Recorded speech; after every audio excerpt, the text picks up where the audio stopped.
Assalamualaikum warahmatullahi wabarakatuh. Selamat pagi, siang, sore, malam semuanya. Kali ini saya ada cerita lagi dari Mas Restu Wiraatmaja yang berjudul Nining. Terima kasih sebelumnya buat Mas Restu yang sudah memberi izin kepada saya untuk membacakan ceritanya di channel Dimensi Mimpi. Buat kalian yang ingin membacanya langsung, kalian bisa cek akun Twitternya Mas Restu yang linknya udah saya taruh di deskripsi. Oke, tanpa langsung banyak basa-basi lagi, kita langsung aja ke ceritanya.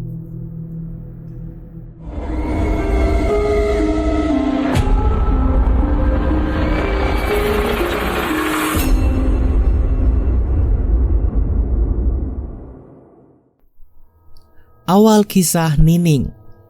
Nining merupakan seorang penari sintren yang sangat berbakat dan lihai gerakannya. Dia disebut sebagai putri kencana pada masa itu. Dia juga sangat ayu dalam berpenampilan, suka menolong orang dan menjadi tulang punggung keluarganya pada saat itu. Karena pada masa itu banyak sekali teror dari pemerintah yang melarang untuk beraktivitas melebihi batas ketentuan. Nining biasa menari jika ada panggilan hajat dari desa ke desa. Dia sangat dicari karena performanya yang luar biasa. Namun di balik itu semua, orang tuanya suka sekali berhutang kepada para pengusaha yang kejam dan haus akan nafsu bejatnya. Nining mempunyai teman bernama Widya. Orang tua Nining sering sekali berhutang dan meminjam uang kepada pengusaha di sekitar rumah. Dengan gantinya, Nining akan tampil menari di hadapan pengusaha tersebut. Itu belum seberapa. Kadang, dia juga hampir dilecehkan dengan memegang bagian-bagian terlarang. Namanya juga pengusaha kaya raya. Duit adalah segalanya. Jadi, dia bisa membeli apapun dengan uang, terlebih lagi wanita yang hanya seukuran ujung kuku, tidak ada harganya. Lambat laun Nining mulai resah dengan tingkah orang tuanya. Lalu dia pun dengan baik-baik berkata, "Bu, aku tidak bisa." "Nopo? Jangan karena uang harga diri saya diperjualbelikan." "Kamu berani melawan ya?" "Aku hanya ingin kebebasan." "Kamu tidak tahu kita ini orang miskin. Kita tidak punya apa-apa, Ning. Jasamu sangat dibutuhkan untuk mendapatkan uang. Kamu harus paham itu." Nining hanya berdiam diri. Dia langsung berlari menuju kamar. Dia sangat menyukai sintren. Namun jika caranya tidak halal, itu membuat dirinya semakin tertekan. Di balik senyuman seorang penari yang lihai ternyata ada banyak luka yang terpendam. Terkadang mereka hanya mengikuti alur kehidupan tanpa memberontak. Sama halnya seperti Nining, dia memendam semua ketakutan di dalam hatinya dengan menari dan menghibur semua warga sekitar. Esok harinya, Nining langsung bertemu dengan Widya, teman menarinya. "Wid, aku gak tahan dengan ulah ibuku," jelas Nining. "Kenapa? Sini-sini curhat." "Aku harus melayani Pak Alek." "Hah? Bandar kerbau itu?" "Iya, Wid, aku harus gimana?" "Kamu sudah mencoba untuk menolak?" "Sudah, Wid, malah aku yang kena marah." Gini deh, coba nanti kita ke sanggar. Di situ kan ada Mas Irsyad. Siapa tahu dia bisa membantu kamu." "Oke, Wid, kita sorean ke sana ya." "Siap." Sore itu, mereka berdua bertemu dengan Irsyad. Ya, dia itu tangan kanannya Pak Luhur di Treat Batu Gaib 2005. "Mas, aku ingin cerita." "Cerita apa?" "Aku harus melayani Pak Alek." "Hah? Kok bisa?" "Orang tuaku berhutang dengannya dan sebagai gantinya aku harus menari setiap malam dan melayaninya." "Jangan, Ning, jangan. Aku gak ngizinin." "Terus bagaimana?" "Pokoknya jangan." "Aku bingung, Mas." Nining sudah berada di fase tak berdaya. Dia sudah tak seperti dulu lagi. Kini dia menjadi cemoohan warga karena dicap sebagai wanita penghibur. "Aku punya kenalan. Barangkali dia bisa membantu untuk menghancurkan Alek." "Siapa?" "Nanti aku kasih tahu. Sekarang pulanglah dan berpura-puralah sakit agar kamu tidak disuruh untuk menari." Nining mengiyakan. Dia bersama Widya pulang ke rumah masing-masing. Malam harinya, Nining tidak melayani Pak Alek. Dia memang sudah ada niatan untuk tidak melayani tuak gadun itu. "Joko, di mana si Nining? Kurang ajar sekali dia tidak melayaniku." Iya, Tuan." "Cepat pergi ke rumahnya." Joko langsung pergi ke rumah Nining. Perasaannya kesal dan hancur manakala Pak Alek memarahinya. "Sialan kau, Nining." Nining bersembunyi di bawah kasur. Dia tahu akan dicari. Untuk itu dia bersembunyi agar tidak disuruh oleh ibunya untuk pergi ke tempat Pak Alek. "Nining, buka pintunya, cepetan. Kalau tidak dibuka bakal saya dobrak nih." Ibu Nining yang mengetahui teriakan Joko langsung panik. "Ning, kamu di mana, Nok? Ning, waduh." Buramlah ibunya Nining mencari Nining di rumahnya. Namun dia tidak menemukan Nining. Tanpa basa-basi dia pun menuju Joko. "Hehehe, Mas Joko, ada apa Mas?" "Jangan kebanyakan omong, mana si Nining?" Nining tidak ada Mas, nanti saya tanya dulu ke temennya." "Cepetan." "Nggih Mas Joko." Buramlah pun menuju sanggar. Dia bertemu dengan Widya dan Irsya yang sedang berlatih. "Mana si Nining? Jangan disembunyikan." Maaf Bu, saya tidak tahu." "Jangan alasan, ini pasti ulah Irsyad." "Irsyad dari tadi diam aja kok Bu, kita di sini latihan, tidak menyembunyikan Nining." "Jangan ganggu hidupnya Nining ya. Nining sudah menjadi budaknya Pak Alek. Kalau ganggu si Nining lagi, sanggar ini bakalan saya bakar." Widya dan Irsyad hanya terdiam. Buramlah menuju rumahnya. Dia harus menghadapi Pak Alek sekarang. Perasaannya was-was manakala Pak Alek telah menunggunya di ruangan khususnya. Nyuwun sewu Pak Alek, saya minta maaf karena kelalaian saya. Nining tidak ada di rumah. Kemungkinan temannya yang menyembunyikan si Nining." "Siapa yang menyembunyikannya?" "Irsyad Tuan." "Joko, siksa Irsyad, jangan kasih ampun." Joko pun langsung menyeret 3 anak buahnya untuk maju sanggar. Dia berniat untuk menyiksa Irsyad.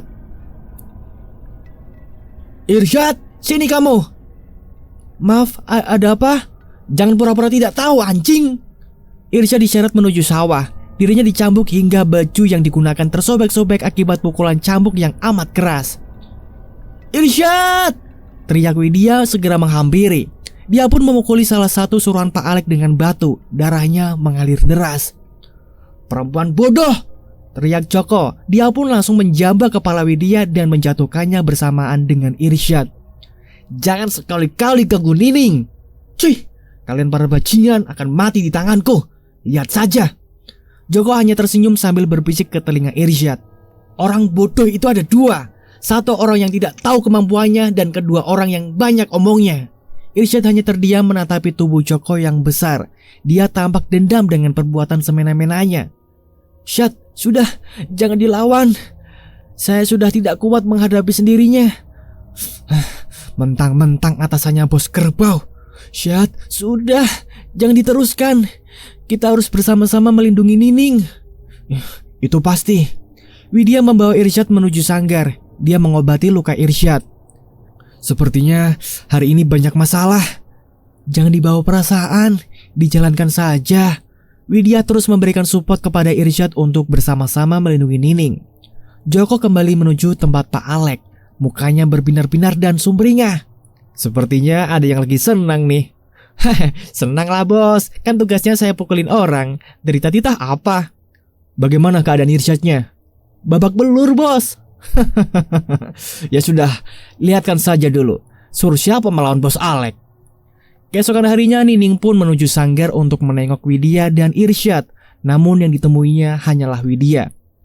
"Wid, pipinya kenapa? Habis jatuh?" "Bukan Ning, biasa anak muda." "Hah? Maksudnya?" "Gak apa-apa Ning, cuma luka kecil." "Kamu dibukuli ya? Sini lihat." Nining tahu ini bukan luka jatuh, namun luka yang disebabkan oleh pukulan seorang oknum. "Mana Irsyad?" "Irsyad di rumah." Nining langsung menuju rumah Irsyad. Dirinya meyakini Irsyad pun sama halnya seperti Widya. Langkah kakinya dipercepat. Jantungnya berdebar keras. Dia sedang melihat seorang laki-laki sedang duduk di depan rumah dengan sekujur tubuh penuh dengan luka lebam. "Nining, ada apa kamu?" "Cepat bicara, siapa yang membuatmu seperti ini?" Bukan Ning, bukan siapa-siapa. Kecelakaan biasa kok. Besok juga sembuh." "Bohong." "Iya Ning, seriusan." "Syad, saya tahu siapa yang pukuli Widya dengan kamu. Joko kan? Joko bajingan itu kan? Kenapa kamu bohong?" Irsyad hanya terdiam. Dia membisu seketika. "Syad, jangan jadi orang yang sok kuat. Kalau seperti ini sama saja saya merasakan sakit." Nining pun meninggalkan Irsyad. Baru saja melangkah beberapa langkahan, Irsyad memanggil, "Ning!" Nining terdiam. Dia mulai menengok ke arah Irsyad. "Sudah Ning, jangan diteruskan. Jika ada teman yang terluka lalu aku hanya terdiam mengobati tanpa mencegahnya, apakah penyakit itu hanya terdiam saja ketika sudah memberikan luka? Bukan itu Ning. Saya khawatir padamu Syad."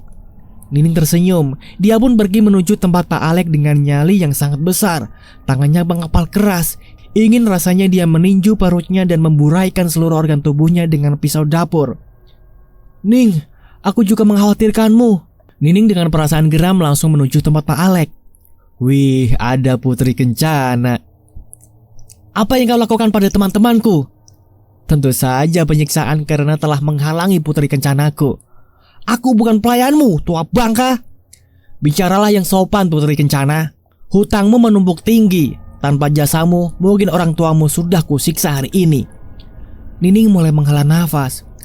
"Aku bukan pelacur." "Kau bukan pelacur, tapi orang tuamu lah yang menjadikanmu pelacur sungguhan." "Aku adalah seorang penari." "Kau tidak menari untuk alam, tapi alam yang menjadikanmu budak menari." "Cukup Alek, jangan pernah mengganggu teman-temanku lagi, atau aku akan membunuhmu." "Lanjang sekali kau." Nining tak mempunyai rasa takut dalam dirinya. Yang dia inginkan hanyalah kebebasan dan kenyamanan. "Nining, kau harus sadar dengan posisimu. Kau itu hanyalah budak nafsuku. Aku tak sudi bersenggama dengan manusia kotor macam babi sepertimu." Prak! Tamparan keras itu tepat mengenai pipi Nining. Perasaannya berubah. Kini dia baru saja ditampar oleh seseorang yang belum pernah dia dapati tamparan dari siapapun itu, bahkan orang tuanya sendiri. Nining masih memegangi pipinya. Ning, aku tak bermaksud." Nining pun tak bisa menahan rasa sedihnya. Dia berlari meninggalkan tempat Pak Alek. Tamparan itu tak hanya membekas di pipi, namun membekas pula di hatinya. Rasanya dia tak mempunyai harga diri hingga tubuhnya tak mampu dihormati. Widya yang ingin kembali ke sanggar mendapati Nining tengah berlari menuju rumahnya. "Nining!" teriak Widya, namun Nining tak mengindahkannya. "Aku harus segera lapor Mas Irsyad." Widya menuju rumah Irsyad. Dia di sana mendapati Irsyad sedang duduk santai di rumahnya. "Syad, Irsyad!" "Ada apa?" Nining. "Kenapa Niningnya?" "Gak tahu. Coba aja ke sana." Irsyad segera beranjak menuju rumah Nining ditemani dengan Widya.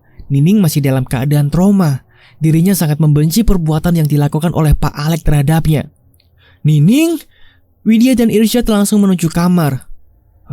"Kamu kenapa?" Aku gak apa-apa Syad." "Gak mungkin. Kamu pasti bohong kan?" "Ya Allah Ning, siapa yang menamparmu hingga bekasnya masih membekas?" tanya Widya sambil memegang pipi kanannya. Nining hanya diam. "Siapa Ning? Jawab!" teriak Irsyad. Nining masih terdiam. Irsyad tahu ini perbuatan Pak Alek. Dia pun dengan langkah tertatih-tatih langsung menuju rumahnya. Widya ingin menghentikan langkah Irsyad, namun dia tidak enak hati dengan Nining. "Maafin aku ya Widya." "Kamu gak usah minta maaf. Kita yang salah kok. Kamu gak usah merasa bersalah." Irsyad langsung menuju padepokan. Pak Luhur, seorang dukun terkemuka di tempatnya. Dia mampu membuat orang yang dimaksudnya untuk diberi pelajaran atau bahkan kematian. "Mau dimainkan atau dimatikan?" Pateni Alek." Pak Luhur tersenyum. Pak Luhur segera menyiapkan syarat yang harus dipenuhi oleh Irsyad. Di antaranya adalah: yang pertama, telur bebek 2, perasan jeruk purut nipis, jajanan pasar, beras 1/4, duit recehan 5.000, kayu manis, puasa pati geni, benda yang dimiliki oleh seseorang yang akan disantetkan. Dan yang terakhir adalah rambut seorang perawan yang masih suci. Irsyad pun segera menyanggupi semua persyaratan yang dimaksud. Namun hanya satu persyaratan yang membuatnya sangat ragu, yaitu rambut seseorang perawan yang masih suci. Dari mana dia dapatkan itu? Dia masih takut dengan mengambil keputusan yang menurutnya sangat fatal itu. Apakah Nining masih perawan ya? Dia berpikir tentang Nining. Aku yakin dia masih perawan. Mana mungkin dia melakukan sesuatu yang sangat fatal itu. Keesokan harinya, dia langsung mencari telur bebek yang berukuran besar di salah satu pasar di Cirebon. Katanya, jika harus memesan telur bebek ini harus menunggu berminggu-minggu. Waduh, masih ada nggak ya? Tanya Irsyad dengan hati penuh kebingungan. Lalu, dia menuju sebuah rumah tua yang menjajakan aneka telur. Dia menemui seseorang nenek tua lengkap dengan pakaian antiknya. Mulutnya sedang memakan sesuatu seperti sirih dan menatap wajah Irsyad dengan pandangan yang dingin. Irsyad mendekati nenek tua itu sembari menyodorkan sebuah tulisan dari secari kertas yang berbunyi, "Saya ingin membeli telur bebek." "Berapa?" "2 saja." Nenek tua itu kembali menuju rumahnya dan membawakan 2 telur bebek yang dimaksud. "Ingin buat apa?" "Pingin buat persyaratan." Nenek tua itu melihat kanan kiri tempatnya. Dia tidak ingin ada yang mengetahui transaksi haramnya. "Buat santet tah?" Irsyad tersengang dengan jawaban frontal dari nenek itu. Iya." "Jangan sampai nyesel kalau sudah melakukan sesuatu. Ada resikonya." Irsyad hanya terdiam, lalu segera mempercepat transaksi. "Berapa harganya?" 15.000. Irsyad segera memberikan uang lalu pulang. Selama dalam perjalanan pulang, nenek tua itu masih menatapnya dengan perasaan dingin. Dasar aneh. Ketika dia kembali menoleh ke arah rumah tua yang dimaksud, ternyata rumah tua itu sudah menghilang. Dia pun merasakan keanehan yang terjadi. Apakah ini yang disebut dengan pasar demit yang hanya terjadi dalam 1 tahun dalam sekali? Mana mungkin momennya tepat sesuai dengan kebutuhan yang diinginkannya. Dia bertanya pada seseorang untuk dimintai keterangan. Mas, mau bertanya." "Tanya apa?" "Lihat nenek tua yang jualan telur nggak?" "Di sini tidak ada yang jualan telur. Orang yang punyanya sudah meninggal." Irsyad kaget bukan kepalang. Dirinya benar-benar memasuki pasar setan. Pantas saja dia tidak ingin bertransaksi dengan ucapan langsung, melainkan harus ditulis lewat secari kertas. Irsyad segera kembali menuju rumahnya. Kini dia harus mencari beberapa helai rambut perempuan yang masih perawan dan melakukan tirakat puasa pati geni. Dirinya harus rela menyandang sebagai orang gila karena tingkah anehnya yang membuat resah warga. Tidak seperti biasanya, dia sering pergi keluar desa untuk menuju pasar atau tempat lainnya. Kesempatannya hanya sekali. Dia harus mengambil beberapa helai rambut milik Nining karena dia yakin Nining masih perawan dan masih suci. Ketika Nining berada di dalam sanggar, dia sempatkan menyisir rambutnya. Lalu terseretlah beberapa helai rambut yang rontok dan masih tersangkut. Dalam sisir bekas, dia menyisiri rambutnya.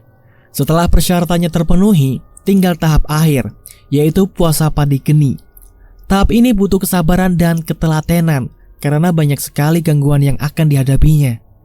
Irsyad segera menuju rumah Pak Luhur dan meniatkan diri untuk puasa padi geni. Dirinya ditempatkan di sebuah tempat yang gelap, lalu diberikan 5 buah kopi hitam pahit dan dihidangkan bersebelahan dengannya.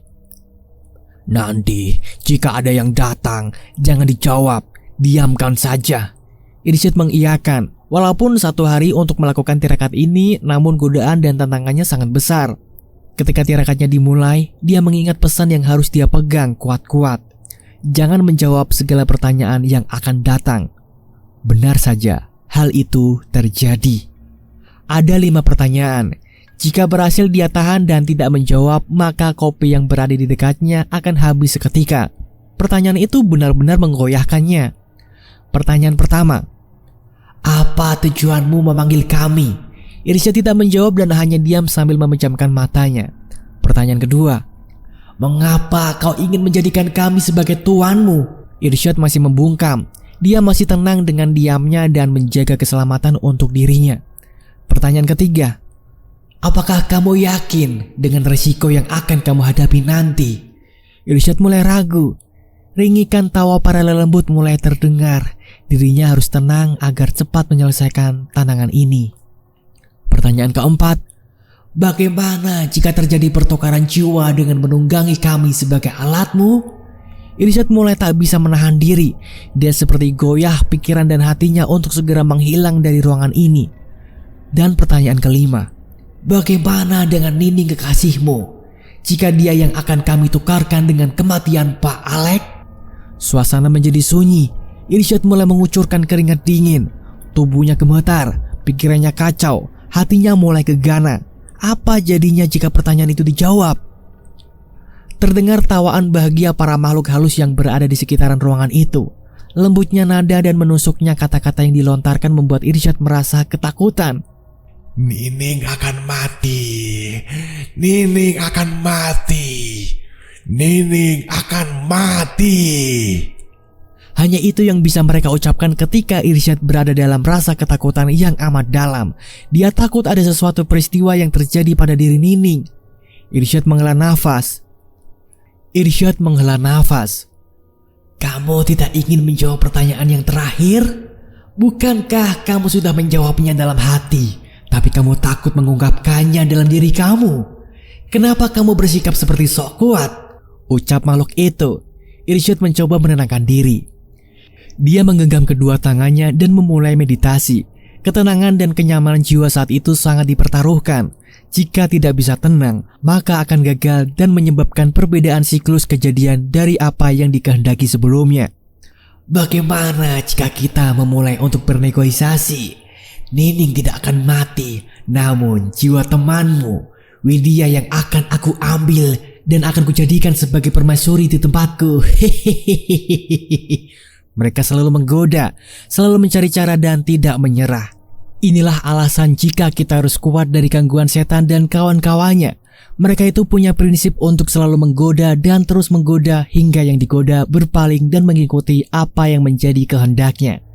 Dalam hati Irsyad masih bergumam, "Kamu kuat, nak, kamu kuat, lanjutkan." Ada 3 perkara yang membuat rusaknya moral, harta, tahta, dan wanita. Itu sudah ada semenjak zaman dulu. Irsyad berharap kopi yang disuguhkan habis, namun dari tadi hanya setengah. Memang betul, tirakat ini sangat berbahaya bagi mereka yang tidak mempunyai jiwa yang kuat. Ada satu perkara yang bikin hidupmu enak. Kenali dirimu, maka kamu akan kenal siapa yang menciptakanmu. Mereka memang tidak mau menyerah.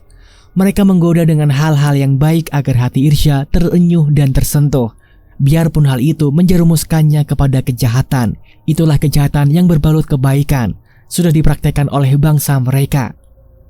Nah, itulah ceritanya dari Mas Restu yang berjudul Nining. Cerita ini belum selesai kok, ini masih di part 1 dan akan dilanjutkan di part 2-nya. Makanya stay terus di channel Dimensi Mimpi. Bagaimana pendapat kalian tentang cerita ini? Tulis komentar di bawah ya.